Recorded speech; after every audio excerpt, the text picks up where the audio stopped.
Well, hello! What's going on, y'all? Sorry, I didn't see you sneak up on me. I'm just chilling out in the back of the RV here, playing some SnowRunner on the screen right there, if you can see that.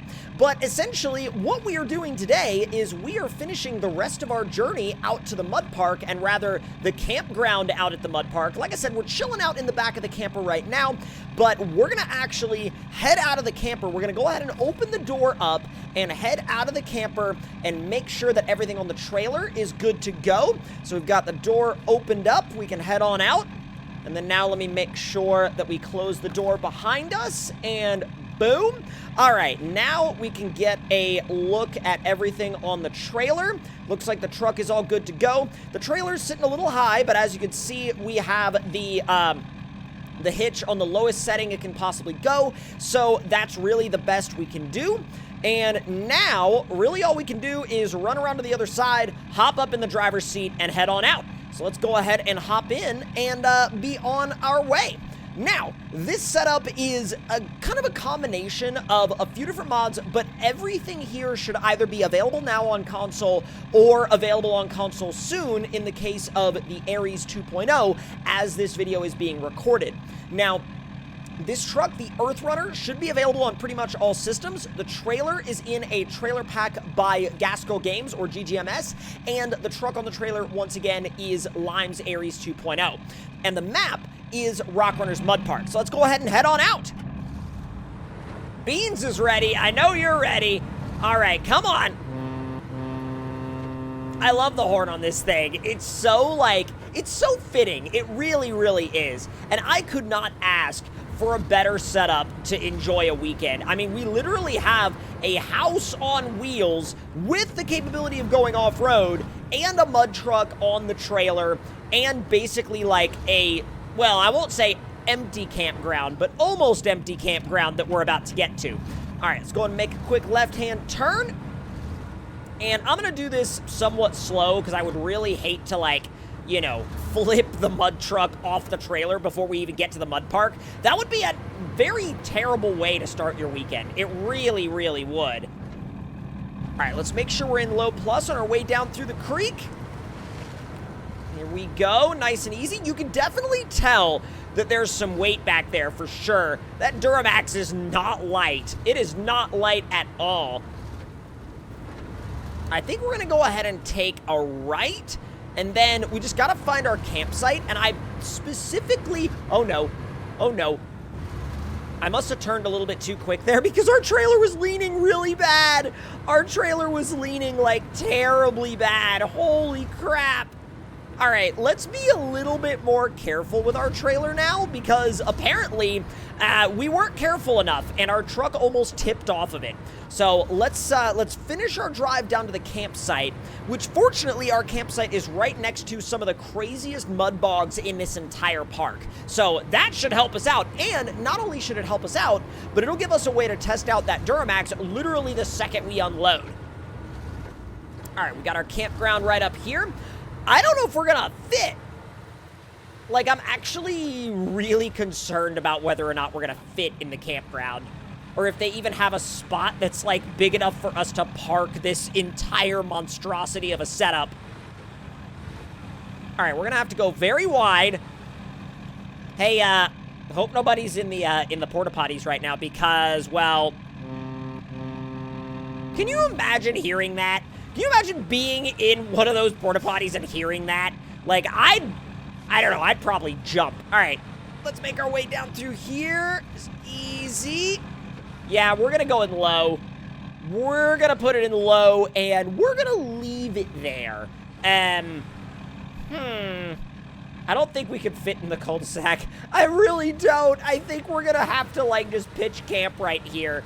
I think this might be the only way. Might be. I'm not sure, but well, you know, if anybody has an issue with where we park, well, I guess they can just take that up with me. I'm probably gonna get a parking ticket for this. I almost guarantee I'm going to get a parking ticket for this, but you know what? I'm going to get a quick picture of the setup because this setup looks insane, and I'd actually love a setup like this in the real world. This would be sick. I mean, I've seen some Earth roamers like this in real life, and nothing quite prepares you for how big and how, like, well-equipped they actually are. I mean, they're very pricey, but when you see one up close, like, in person, you realize why they cost as much as they do. I mean, like, those things are so insanely well equipped. All right, now, in a moment, you'll see exactly why we parked where we did, because in this campground, you're literally right around the corner from some of the craziest mud on this entire map. Now, first thing we're gonna try is this bog right here, because this one will swamp most rigs. Now, as you can see, we are using some lower profile boggers, and I am well aware that these are not the best tires that we could be using, but I wanted to kind of, I don't want to say handicap this truck a little bit, but I wanted to see if I could turn up the difficulty factor a little bit. So let's see how she does in 3, 2, 1, full send. Oh my God. What? I'm mind blown that we saved that. How we saved that, I'm not even sure. These are definitely not as good as the agricultural tires. Like, if we were on the ag tires, we would have been able to keep it in high. Whereas on these, we're kind of struggling a little bit. As a matter of fact, we're kind of struggling a lot. I'm not making barely any forward motion, but that means that my attempt to balance this thing out in the mud a little bit by switching to the low-profile boggers definitely worked, even though we are on the maximum performance tune. So it really is almost all in the tires when it comes to balancing out trucks like this in the mud. Come on. Oh my God, give me some spool, dude. Like, where's the spool? I mean, the sound is there, but I need some forward momentum. Jeez. I can't believe we got it stuck. We legit got it stuck. Look. Oh, maybe not. Maybe we just needed a little bit less. Oh, there it is. Low minus is the key. We just had to slow the wheel speed down that much. Oh my God, I didn't realize we were gonna have to slow it down that much. Like, I knew we were gonna have to slow it down, but I didn't realize it was gonna be that much. Let me see if I can rampage it in high through the rest of this. Come on! Yes! Get it. Oh, it absolutely shredded that. Now, what about this one? Supposedly, this one's even worse. I don't do this one very often, so it's always a little bit of a toss-up on whether or not it's actually gonna work. So let's make our way down to the entry real quick. Hit the handbrake to kind of bring the speed down a little. And then bring you around. Oh, geez. All right, let's try not to completely bin it on the actual launch this time. And let's go. That was much better on the way in. Ah, but still, it's going to be too much wheel speed. Yeah, low minus. Well, this is even worse. It barely even moves in low minus in this one. Oh, wow. Holy crap. Okay. What if I just put it in standard low? Standard low and leave it there? Maybe? Maybe, kinda, sorta?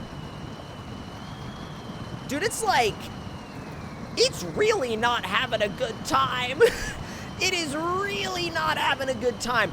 These bogs, I'm gonna have to come back here with some better tires on this thing, because these are still, to this day, the most difficult ones I've ever tried to run any truck through. They basically stop everything, including Lime's trucks.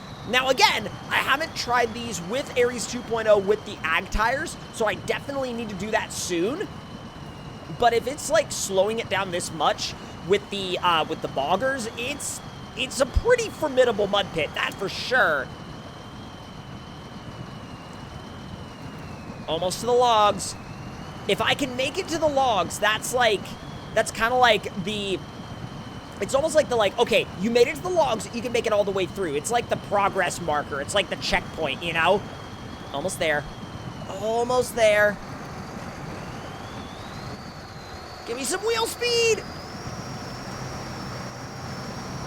Oh, come on! Make it the rest of the way in high! Yes! I am throwing mud everywhere and beans it on the way out. That was a pretty sick way to finish that out. Oh, that was awesome. You know, something else we really ought to try while we're out here is we gotta see, because this thing is insanely fast, we gotta see how far across this pond it can jump. Because I would guess that it can probably, go 3/4 of the way. I don't think it's gonna go all the way across, but I definitely would ballpark it at least 3/4 of the way across the pond. So let's get you turned around and see what you're capable of when we literally send you to the moon. All right, beans it, come on! Holy crap! That was at minimum 3/4 of the way, and it was so stable in the air too. Okay, that was probably the best I've ever seen anything do the pond jump. I mean, it rocketed 3/4 of the way across without facing down, without changing direction midair. It landed, kept the wheel speed going, and just drove right out the other side. Insanely impressive. But if y'all enjoyed this video, let me know your thoughts and opinions in the comments below. And if there's anything you would like to see, make sure to leave your suggestions down there as well. And if you would like to see more, hit that subscribe button and turn those notifications on. And I will see y'all next time.